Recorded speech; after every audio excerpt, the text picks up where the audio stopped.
ಬಹುಶಃ 60 ಮೇಲೆ ಆಗಿದೆ. ಸೊ ನೀವು ಭಾಳ ಹೋರಾಟ ನೋಡಿದ್ದೀರಾ. ಸೊ ಮೊದಲೆಲ್ಲ ನಡೆಯೋದು ಈಗ ಹೈಕೋರ್ಟಲ್ಲಿ ಆರ್ಡರ್ ಆದಮೇಲೆ ಬೆಂಗಳೂರು ಸಿಟಿ ಎಲ್ಲೇ ಸ್ಟ್ರೈಕ್ ಮಾಡಿದ್ರು ಫ್ರೀಡಮ್ ಪಾರ್ಕಲ್ಲಿ ಮಾಡಬೇಕು, ಫ್ರೀಡಮ್ ಪಾರ್ಕ್ ಮಾಡಿ ಹೊರತುಪಡಿಸಿ ಬೇರೆಲ್ಲೂ ಮಾಡೋಂಗಿಲ್ಲ ಆಯಿತಾ. ನಮ್ಮದೇ ಒಂದು ರೀತಿ ಇದು ಕಲ್ಯಾಣ ಮಂಟಪ ಇದ್ದಾಗೆ. ಇವಾಗ ನೀವು ನಿಮ್ಮದು ಮದುವೆ ಫಿಕ್ಸ್ ಆಗಿರುತ್ತೆ, ಈ ಮದುವೆ ಮುಗಿಸ್ಕೊಂಡು ಹೊರಟ್ರೆ ಇನ್ನೊಬ್ರು ಬರೋಕೆ ಇನ್ನು ರೆಡಿ ಇರ್ತಾರೆ. ಅವರು ಪಾತ್ರ ಸಾಮಾನು ತಗೊಂಡು ನಾವು ಬರೀ ಟೆಂಟ್ ರೆಡಿ ಇರ್ತಾರೆ, 10 ಚೇರ್ ತಗೊಂಡು. ಸೊ ಹಂಗೆ ಅನ್ಯದಿಸ್ತೀವಿ ಅಂದರೆ ಯಾರು ಕೂಡ ಅವಕಾಶ ಇಲ್ಲೇ ನಮ್ಮಲ್ಲಿಲ್ಲ. ಈಗ ನೀವು ಒಬ್ಬರೇ ಬಂದು ಕುತ್ಕೊಂಡ್ಬಿಟ್ರೆ ನಾಳೆ ಬೇರೆ, ಈಗ ಇವತ್ತು ಖಾಲಿ ಆದರೆ ನಾಳೆ ನೀವು ನಿಮ್ಗೆ ಟೈಮ್ ಕೊಟ್ಟಿರ್ತೀವಿ ನಾಳೆ. ಸೊ ನೀವು ಬರೋಕ್ಕೆ ಅನುಕೂಲ ಆಗುತ್ತೆ. ಖಾಲಿ ಆಗದಾರ ನೀವು ಬರೋ ನಿಮಗೆಲ್ಲ ಅವಕಾಶ ಇರುತ್ತೆ. ಆದ್ದರಿಂದ ಈ ಪ್ರತ್ಯೇಕ ಅರ್ಜಿ ಕೊಡಿ, ಯಾವತ್ತಂತೆ ಕೊಡಿ, ನಾವು ಪರಿಶೀಲನೆ ಮಾಡಿ ಒಂದಿನ ನಿಮ್ಗೆ ಅವಕಾಶ ಕೊಡ್ತೀವಿ. ಒಂದು ಏನಂತ ಹೇಳಿದ್ರೆ ಮುಗಿದಿತ್ತು ಅಂತ ನಾವು ಹೇಳಿದ್ವಿ, ನೀವು ಅದನ್ನು ಡಿಕ್ಲೇರ್ ಮಾಡಿದ್ದೀರಾ? ಸರ್ ಇವ್ರು ಹೇಳಿದ್ದು ಜಾಥಾ ಅಂದರು, ಲೆಟರ್ ಕೊಟ್ಟಿತ್ತು, ಹೈಕೋರ್ಟ್ ಆರ್ಡರ್ ಇದೆ, ಕೋರ್ಟ್ಗಿಂತ ಯಾರು ದೊಡ್ಡವರಿಲ್ಲ, ನಾನು ದೊಡ್ಡವರಿಲ್ಲ, ನೀವು ದೊಡ್ಡವರಿಲ್ಲ. ಸೊ ಅದಕ್ಕೆ ತಿರಸ್ಕಾರ ಆಗಿದೆ, ಜಾಥಾ ಮಾಡೋಂಗಿಲ್ಲ. ಜಾಥಾ ದೇ ಹ್ಯಾವ್ ಅಕ್ಸೆಪ್ಟೆಡ್ ಅಕಾರ್ಡಿಂಗ್ಲಿ. ನೆಲಮಂಗಲದಿಂದ ನಿಮ್ಮ ಜ್ಯೂಸ್ ಮಂತನ್ನ we do not force for any law abiding. ಈಗ ಪ್ರತ್ಯೇಕ ಅರ್ಜಿ ಕೊಡಿ ಸರ್ ಯಾವತ್ತಂತೇಳಿ. ಸೊ ಅವತ್ತೇನಾದರೂ ನಮ್ಮಲ್ಲಿ ಏನು ಕಾಣಲ್ಲ ಬಿಡಿ ಸರ್. ನಾಳೆ ಬೇರೆ ಸಂಘಟನೆ 2 ಸಂಘಟನೆಗಿದೆ ಇಲ್ಲ, ಹಂಗಾಗಲ್ಲ. ನೀವು ಇರೋ ನೀವು ಅರ್ಥ ಮಾಡ್ಕೋಬೇಕು ಸರ್. ದಯಮಾಡಿ ಇದು ಮಾಡಬೇಡಿ, ಒಂದು ಲೆಟ್ರ್ ಕೊಡಿ, ಪರಿಶೀಲನೆ ಮಾಡಿ ನಿಮ್ಗೆ ಒಂದಿನ ಅವಕಾಶ ಕೊಡ್ತೀವಿ. ಇಲ್ಲ ಸರ್, ನಮ್ಗೆ ಒಂದಿನ ವಿಚಾರಣೆ ಇಲ್ಲ. ನಾವು ಒಂದು 15 ದಿನದಿಂದ ನಾವು ಕಮಿಷನರ್ ಸರ್ಗೆ ಲೆಟರ್ ಕೊಟ್ಟು ನಾವು ಪಾದಯಾತ್ರೆ 200 ಕಿಲೋಮೀಟರ್ ಈ ಬಿಸಿಲಲ್ಲಿ ನಡ್ಕೊಂಡು ಬಂದಿರೋದು ಸರ್. ನೀವು ಹೇಳಿದ್ರಿ ಜಾಥಾ ಮಾಡೋದ್ರಿಂದ ಅದು ನನಗೆ ಆ ಕಂಡೀಷನ್ಸ್ ನನಗೆ ಗೊತ್ತಿದೆ. 2022 ಅಲ್ಲಿ WP ಅಲ್ಲಿ ನನಗೆ ಗೊತ್ತಿದೆ. ನಾವು ಅದ್ರ ಮೇಲೆ ನಾನು ಅದು ಜಾಥಾ ನಾವು ಮಾಡಿಲ್ಲ. ಜೊತೆಗೆ ನಮ್ಮದು ಫ್ರೀಡಮ್ ಪಾರ್ಕಲ್ಲಿ ನಾವು 2023-24 3-4 ದಿನ ನಾವು ಮಾಡಿದ್ದೀವಿ ಸರ್. 2023-24 3-4 ದಿನ ನಾನೇ ಮಾಡಿದ್ದೀನಿ, ನಮಗೂ ಗೊತ್ತಿದೆ. ಅದ್ರ ಜೊತೆಗೆ ಅಂಗನವಾಡಿ ಕಾರ್ಯಕರ್ತರಿಂದ ಹಿಡಿದು ಎಲ್ಲರಿಗೂ ಅವ್ರಿಗೆ ನೀವು ಪರ್ಮಿಷನ್ಗಳನ್ನ ಕೊಟ್ಟಿದ್ದೀರಾ. ನಮ್ಮ ಸಮಸ್ಯೆ 6 ವರ್ಷದಿಂದ ಇದೆ ಸರ್, ಅದು ನಮ್ಮ ಇನ್ನೂ ಘಟ್ಟ ಆಗ್ತಾನೆ ಇಲ್ಲ. ಬಟ್ ಪರಿಹಾರ ಮಾಡೋಕ್ಕೆ ಸಿಕ್ಕಿಲ್ಲ ಸರ್. ನೀವು ಪರ್ಮಿಷನ್ ಕೊಡೋದು, ನಿಮ್ಗೆ ರಕ್ಷಣೆ ಕೊಡೋದು ಅಷ್ಟೇ ಕೆಲಸ ಸರ್. ನಾನು ಅಷ್ಟೇ ಸರ್ ನಿಮ್ಮ ಹತ್ರ ನಾವು ಕೇಳ್ತಾ ಇರೋದು. ದಯವಿಟ್ಟು ನಿಮ್ಗೆ ಹೇಳಿ ಸರ್. ಇವತ್ತೇ ಸ್ಟ್ರೈಕ್ ಮಾಡಿ ಇವತ್ತೇ ಸಮಸ್ಯೆ ಬಗೆಹರಿದೇ ಹೇಳೋಕ್ಕಾಗಲ್ಲ ಆಯಿತಾ. ಒಂದು ಡೇಟ್ ಕೊಡಿ, ಪ್ರತ್ಯೇಕ ಕೊಡಿ, ಪರಿಶೀಲನೆ ಮಾಡಿ ನಾವು ನಿಮ್ಗೆ ಏನು ಬೇಕು ಕಾನೂನು ಚೌಕಟ್ಟು ಬೇಕು ಮಾಡ್ತೀವಿ. ಅದು ನಮ್ಮ ಜವಾಬ್ದಾರಿ ಸರ್. ನಿಮ್ಗೆ ಅರ್ಥ ಆಗ್ತದೆ ಈಗ ನೀವು ಭಾಳ ಹೋರಾಟ ನೋಡಿದ್ದೀರ. ಒಂದೇ ದಿನ ಒಂದೇ ಸಮಸ್ಯೆ ಬಗೆಹರಲ್ಲ, ಅದು ಸ್ಟೆಪ್ ಬೈ ಸ್ಟೆಪ್ ಹೋಗಬೇಕು. ಸೊ ನಮಗೂ ಕಾನೂನು ಚೌಕಟ್ಟು ಇರ್ತದೆ ಆಯ್ತಾ. ನಾವು ಲಾ ಅಬೈಡಿಂಗ್ ಆಗಿ ನಾವು ನಡ್ಕೋಬೇಕಾಗ್ತದೆ. ನಾವು ಬೇರೆ ಹತ್ರ ನಡ್ಕೊಳ್ಳೋಕ್ಕಲ್ಲ. ನೀವು ವಯಸ್ಸಲ್ಲಿ ಇರೋರಿದ್ದೀರಾ, ನಿಮ್ಮ ಬಗ್ಗೆ ಭಾಳ ಗೌರವ ಇದೆ. ಸೊ ದಯಮಾಡಿ ಒಂದು ಲೆಟರ್ ಕೊಡಿ, ನಾವು ಪರಿಶೀಲನೆ ಮಾಡಿ ಒಂದಿನ ಅವಕಾಶ ಕೊಡ್ತೀವಿ. ಇವಾಗ we will continue tomorrow by giving a letter today. You kindly consider it. That is what we humbly request you. ನಾವು ಲೆಟರ್ ಕೊಡ್ತೀವಿ. ನೀವು ಲೆಟರ್ ಕೊಡದೇನೆ ಅಲ್ಲ we are going to see ನಿಮ್ಮ ಡಿಸಿಷನ್ ಹೇಳ್ತಾ ಇದ್ದೀರಿ ನೀವು ಸರ್. ಒಂದು ಸರ್, ಈಗ ನೀವು ಹೆಂಗೆ ಹೇಳ್ತೀರಂದ್ರೆ ಎಕ್ಸಾಮ್ ಬರೀತೀನಿ ಸರ್, ಪಾಸ್ ಆಗಿ ಅಂತ ಹೇಳ್ತಾ ಇದ್ದೀರಾ ಸರ್. ಈಗ ನಾನು ಒಂದು ವಿಚಾರ ಸರ್, ನಾನು ಫ್ರೀಡಮ್ ಪಾರ್ಕಲ್ಲಿ ಮದುವೆ ಸಣ್ಣವರೆಲ್ಲರಿಗೂ ಗೊತ್ತಿದೆ. ನಾವು ಸಾಕಷ್ಟು ನಾವು ಹೋರಾಟಗಳನ್ನ ಮಾಡಿದ್ದೀವಿ, ನೀವು ನೋಡಿರ್ತೀರ. ಆದರೆ ದಯವಿಟ್ಟು ನಮಗೆ ಏನು ಆಲ್ರೆಡಿ ನಾವು ಕಮಿಷನರ್ ಸರ್ಗೆ ಲೆಟರ್ ಕೊಟ್ಟು ಎಲ್ಲ ಮಾಡಿದ್ದೀವಿ.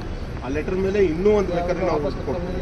ನಮಗೆ ಅನಿರ್ದಿಷ್ಟ ಅವಧಿಗೆ ಏನಾದರೂ ನಮಗೆ ಒಂದು ಮೂಲೆಯಲ್ಲಿ ಸರ್ ನೀವು ಇಷ್ಟೇ ಮೆಂಬರ್ಸ್ ಕೂತ್ಕೊಳ್ಳಿ ಅಂತೇಳಿ ನೀವು ಏನು ಕಂಡೀಷನ್ಸ್ ಆಗ್ತೀವೋ ಆ ಕಂಡೀಷನ್ಸ್ಗೆಲ್ಲ ನಾವು ಒಳ್ಳೆ ಮಾಡ್ತೀವಿ. ಅನಿರ್ದಿಷ್ಟ ಅವಧಿಗೆ ಸೀಮಿತ ಅಲ್ಲ, ಅದು ಗ್ರೌಂಡ್ ಅದು ನಿಮ್ಮ ಸಮಸ್ಯೆ ನಮ್ಗೆ ಅರ್ಥ ಆಗ್ತದೆ. ಸಮಸ್ಯೆ ಇಲ್ಲ ಅಂತ ಹೇಳೋದಿಲ್ಲ, ಹಂಗಂತ ಹೇಳ್ಬಿಟ್ಟು ನಿಮ್ಮ ಒಬ್ಬರಿಗೆ ಅದನ್ನು ನಾವು ಎಲ್ಲೋ ಸೀಮಿತ ಮಾಡ್ಕೊಳಕ್ಕಾಗೋದಿಲ್ಲ. ಇದೇ ರೀತಿ ಹೋರಾಟ ಸಮಸ್ಯೆಗಳು ಹೋರಾಟ ಮಾಡಲಿಕ್ಕೆ ಸುಮಾರು ಜನ ಒಂದು ನಿಮಿಷ ಅವರು ಚಾರ್ಟ್ ಹಾಕೊಂಡು ಸುಮಾರು ಅವರು 15 ದಿನದಿಂದ ಸಂಘಟನೆ ಮಾಡ್ಕೊಂಡು ಎಲ್ಲರಿಗೂ ಯಾಕಂದ್ರೆ ಕಾಯ್ತಾ ಇರ್ತಾರೆ. ಅದಕ್ಕೆ ನೀವು ಕೊಡಿ, ನಿಮ್ಗೆ ಯಾವ ಡೇಟಲ್ಲಿ ನೀವು ಪ್ರಿಫರ್ ಮಾಡ್ತೀರಿ ಆ ಡೇಟಲ್ಲಿ ಯಾವ್ದು ಬೇರೆ ಇಲ್ಲ ಅಂತ ಹೇಳ್ಬಿಟ್ಟು ಆಬ್ವಿಯಸ್ಲಿ ಮಾಡಿದ್ರೆ ನಾವು ಹೇಳ್ತೀವಿ. ನೀವು ಉದಾಹರಣೆಗೆ 10ನೇ ತಾರೀಕು ಹೇಳ್ತಾರೆ, 10ಕ್ಕೆ ಬೇಡ 11ಕ್ಕೆ ಮಾಡಿ ನಾವು ಹೇಳ್ತೀವಿ. 10ಕ್ಕೆ ಬೇರೆ 11ಕ್ಕೆ ಮಾಡಿ ಅಂತ ಹೇಳ್ತಾರೆ. ಅದು ಬಿಟ್ಟರೆ ಬೇರೆ ಏನು ಮಾಡ್ಲಿಕ್ಕೆ ಆಗೋದಿಲ್ಲ. ಯಾರಿಗೊಬ್ರಿಗೆ ಪೂರ ಅನಿರ್ದಿಷ್ಟ ಯಾವ ಹಂಗಂತ ಹೇಳಿ ಬೇರೆ ಸಮಸ್ಯೆ ಬಗೆಹರಿದ್ರು ನಾವು ಅದಕ್ಕೆ ಕುತ್ಕೋತೀವಿ ಅಂತ ಹೇಳಿ ಬೇರೆ ಸಂಘಟನೆ ಬರ್ತಾವೆ. ಅವನ್ನೆಲ್ಲ ಎಂಟರ್ಟೈನ್ ಮಾಡೋಕ್ಕೆ ಆಗೋದಿಲ್ಲ. ಈಗ ಸವನಿಷಪ್ಪ, ಈಗ ಸಾಹೇಬ್ರ ಈಗ ನಿಮ್ಗೆ ಗೊತ್ತೈತೆ, ಕೆಲವೊಂದು ಸಮಸ್ಯೆ ಕಾನೂನು ಚೌಕಟ್ಟಲ್ಲಿ ಬರೀತೇವೆ, ಕೆಲವೊಂದು ಸಮಸ್ಯೆ ಕೋರ್ಟಲ್ಲೂ ಕೂಡ ಕೇಳ್ಬಿಟ್ಟು ಕೋರ್ಟಲ್ಲಿ ಆಗಲ್ಲ ಅಂತ ಕುತ್ಕೊಂಡು ನಾನು ಅನಿರ್ದಿಷ್ಟ ಮಾಡ್ತೀನಿ ಅಂತ ಮಾಡೋಕ್ಕೆ ಸಾಧ್ಯ ಇದೆಯಾ? ಈಗ ಸರ್, ಈಗ ಈಗ ಕೆಲವೊಂದು 10 ಬೇಡಿಕೆ 5 ಬೇಡಿಕೆ ಸಡನ್ ಈಡೇರಿಸ್ತೀನಿ, 5 ಬೇಡಿಕೆ ಕೆಲವೊಂದು ಕಾನೂನು ಚೌಕಟ್ಟು ಕೋರ್ಟಲ್ಲಿ ಇರ್ತದೆ. 10 ನನಗೆ ಈಡೇರಿಸ್ಬೇಕು, ಈಗಲೇ ಈಡೇರಿಸೋದು ನಾನು ಕುತ್ಕೊಂಡು ಎದ್ದೋಗಲ್ಲ ಅಂದರೆ ಸಾಧ್ಯ ಇದೆಯಾ? ನೀವು ಸೀನಿಯರ್ ಇದೆ, ನಿಮ್ಗೆ ಅರ್ಥ ಆಯ್ತದೆ.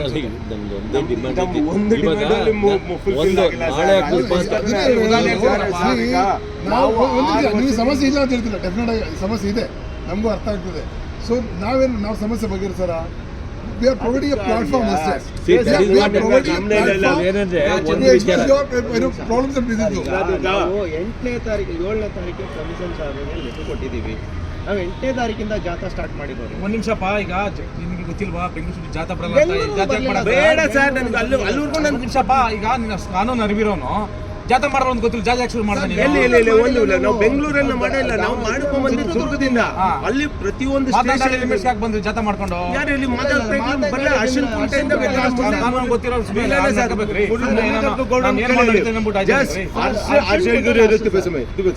ಅರ್ಶಿನ್ ಕುಂಟೆ ಇದು ಬಂದಿದ ತಕ್ಷಣನೇ ಅವ್ರ ಹತ್ರ ಲೆಟರ್ನ ಆಲ್ರೆಡಿ ನಾನು ನೆಲಮಂಗಲದಲ್ಲಿ ಕೊಟ್ಟಿದ್ರು. ಅದಕ್ಕೆ ಮೇಲೆ ಅಲ್ಲಿ ಬಂದಾಗಲೂ ಕೊಟ್ಟಿದ ತಕ್ಷಣ ಸರ್ ನಾವು ವಾಪಸ್ ಹೋಗ್ತೀವಿ ಅಂತಾನು ಹೋಗಿದ್ದೀವಿ. ನಾವು ನೀವು ಸರ್ ನಾವು ಇವತ್ತು ನಿಮ್ಮ ಹತ್ರ ಕೇಳ್ಕೊಳ್ಳೋದು ಸರ್, ಫ್ರೀಡಮ್ ಪಾರ್ಕ್ ಯಜಮಾನ್ರೆ, ಈಗ ನೀವು ದೊಡ್ಡವರಿದ್ದೀರಾ, ನಿಮ್ಮ ಬಗ್ಗೆ ವಯಸ್ಸಲ್ಲಿ ಗೌರವ ಇದೆ. ಒಂದಿನ ಲೆಟ್ರ್ ಕೊಡಿ, ನಾವು ಪರಿಶೀಲನೆ ಮಾಡ್ತೀವಿ, ಹಿರಿಯ ಅಧಿಕಾರಿಗೆ ಹೇಳ್ತೀವಿ, ಒಂದಿನ ಯಾವತ್ತೋ ಒಂದಿನ ನಿಮಗೆ ಅವಕಾಶ ಮಾಡ್ಕೊಡ್ತೀವಿ ಸರ್. ಈಗ ನನ್ನೊಂದು ಆಲ್ಟರ್ನೇಟಿವ್ ಒಂದು ಸಜೆಷನ್, ನಮಗೆ ಇಲ್ಲಿ ಕೂತ್ಕೊಂಡ್ಬಿಟ್ಟು ಈ ಸಂಘರ್ಷನ ಕಂಟಿನ್ಯೂ ಮಾಡಬೇಕು ಅನ್ನೋದು it is not hour intention. ನಮ್ಮದೇ ಅಂದರೆ ಅಟ್ಲೀಸ್ಟ್ ಮ್ಯಾನೇಜ್ಮೆಂಟ್ ಪರಿಹಾರ ಸಿಗಬೇಕು. ಸರ್ ಇದು ಆ ವಿಚಾರಗಳಲ್ಲಿ ನಾವು ಇದು ಮಾಡೋದು ಬೇಡ. ನಮಗೀಗ ಸರ್ ನೀವು ಒಂದು ನಮ್ಗೆ ಫ್ರೀಡಮ್ ಪಾರ್ಕ್ ಆಗಿಲ್ಲ ಅಂದ್ರೂ ನಿಮಗೆ ಸಿಟಿ ಔಟ್ಸ್ಕಟ್ಸ್ ಅಲ್ಲಾದ್ರೂ ನಿಮ್ಮ ಸಾಹೇಬ್ರುಗಳ ಹತ್ರ ಮಾತಾಡಿ ಅಲ್ಲಾದ್ರೂ ಕೊಡಿಸಿ. ನಮ್ಗೆ ಎಲ್ಲರೂ ಒಂದು ನಿಮಿಷಪ್ಪ, ಈ ಏರಿಯಾ ನಾನು ಯಜಮಾನ, ಆ ಬೇರೆ ನಾನು ಹೇಳಕ್ಕಾಯ್ತದ? ಸರ್ ಈಗ ಕಮಿಷನರೇಟ್ ಅಂದ್ರೆ ನೀವು ಬೆಂಗಳೂರು ಸಿಟಿಲಿ ಒಂದು ಜುರಿಸ್ಡಿಕ್ಷನ್ ಇರ್ತದೆ, ಆ ಜುರಿಸ್ಡಿಕ್ಷನ್ ಬಿಟ್ಬಿಟ್ಟು ಹೊರಗಡೆ ಮಾಡಿ ಅಂತ ಹೇಳಕ್ಕಾಯ್ತದ? ಈಗ ನಾವು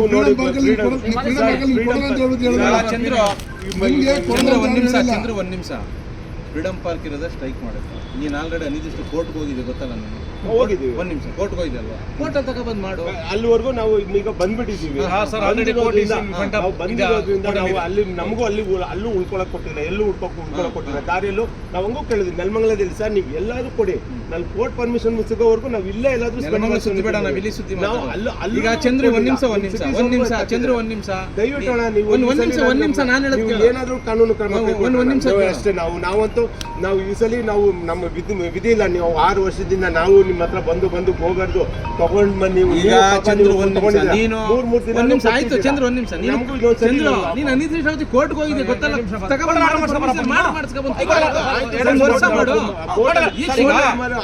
ಸರ್ ಇವರು ಆಲ್ರೆಡಿ ಕೋರ್ಟಲ್ಲಿ ಅಪ್ರೋಚ್ ಮಾಡಿದ್ದಾರೆ. ಕೋರ್ಟಲ್ಲಿ ಅನಿದಿಸೋದು ಮಾಡ್ಸ್ಕೊಂಬ, ಒಂದು ವರ್ಷ ನಾನು ಡೈರೆಕ್ಷನ್ ಕೊಡಬೇಕು, ಒಂದು ವರ್ಷ ಮಾಡಿ ನಮಗೆ.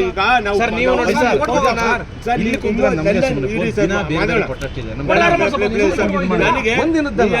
ನೀವು ರಿಜೆಕ್ಷನ್ ಕಾಪಿನ ನೀವು 20ನೇ ತಾರೀಕು ಬೆಳಗ್ಗೆ ಹಾಕಿದ್ದೀರಾ. ನಾನು ನಿಮ್ಮನ್ನ ಯಾವಾಗಿಂದನೂ ನಾನು ಫಾಲೋ ಮಾಡ್ತಾ ಇದ್ದೀನಿ, ಎಲ್ಲಾನು ತಗೊಂಡ್ಬಂದಿದ್ದೀನಿ. ಸರ್ ನೀವು ಸರ್ ಈಗ ನಿಮ್ಮ ಕ್ರಮ ಏನಿದೆಯೋ ತಗೊಳ್ಳಿ ಸರ್. ನಾವು ಖಾಲಿ ಮಾಡ್ಬೇಕಾ ಸರ್? ಇಲ್ಲ ಸರ್, ನಾವು ದಯವಿಟ್ಟು ಇಲ್ಲ ಖಾಲಿ ಮಾಡ್ಬೇಕು ಎಲ್ಲ ಬಿಡ್ತೀರಾ ಸರ್. ಸುಮ್ಮನೆ ನೋಡಿ ಸರ್, ನೀವು ಸೀನಿಯರ್ ಇದ್ದೀರಾ, ಸುಮ್ಮನೆ ಹೊಡ್ಕೊಂಬಿಡಿ ಸರ್.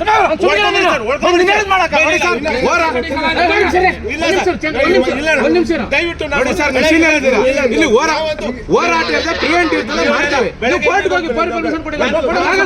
ಮಾಡಕ್ಕಾಗಲ್ಲ. ಪ್ರತಿನಿತ್ಯ ನಾವು ಸಾವಿರಾರು ಜನ ಸ್ಟ್ರೈಕ್ ಮಾಡ್ಬೇಕು. ನೀನ್ ಹೇಳ್ದಂಗೆ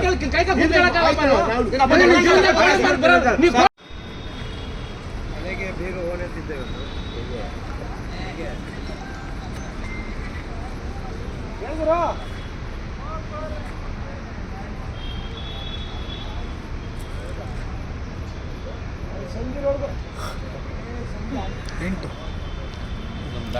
ಈಗ ಸಮಯ 8 ಗಂಟೆ. ಸಾರಿಗೆ ನೌಕರರ ಕೂಟದ ಉಪವಾಸ